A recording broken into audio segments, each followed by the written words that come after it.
All right, let's get to the latest Fox News polls. A big change with female voters. Clinton is now up by 19 points. Trump has dropped 6 points since the previous Fox poll. Tammy Bruce with us this morning. If Trump cannot recover the female vote, he's lost. Well, look, that's a signal, and I agree with Ed, of the nature of what's happening here. The interesting thing, though, is that it's not that suddenly Hillary has won them or that she's persuaded or convinced them to come over.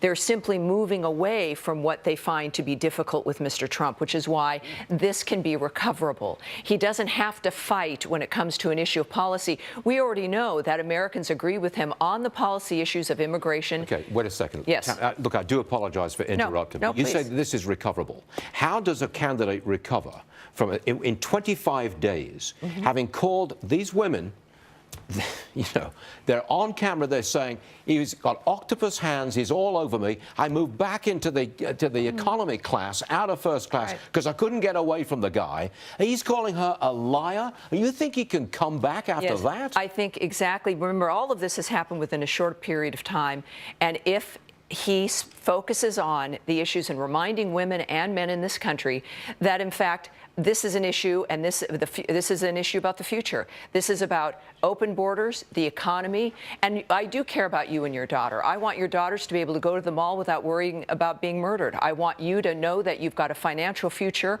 where your daughters and sons are going to be able to follow the American dream. This is not about being your husband or the date for your prom. This is about who is going to make the future a better place, and he does that by concentrating on the things that got him to this place in the first place, which is the economy, immigration, law and order, crime issues, and just every day focusing completely. And women and men will be reminded about what this election is all about. How many times, Tammy, have you and other analysts been on this program saying you can win if you just get back to the issues? But see, and he doesn't. Well, but see, it doesn't mean that we shouldn't continue to remind everyone, including the women watching this program. And I, as a feminist, know that, in fact, I'm not voting for a role model for my children. I'm voting for a person who's going to make the future as something worthwhile, that this is about a future for the children, not about whether or not you're offended. And somebody online the other day said perfectly, I would rather be offended by Donald Trump than left for dead by Hillary Clinton. These are existential issues, and that's why this still can be won. And I need to say it as a feminist, that this is why I support Donald Trump. All right. Okay. We hear you, Tammy.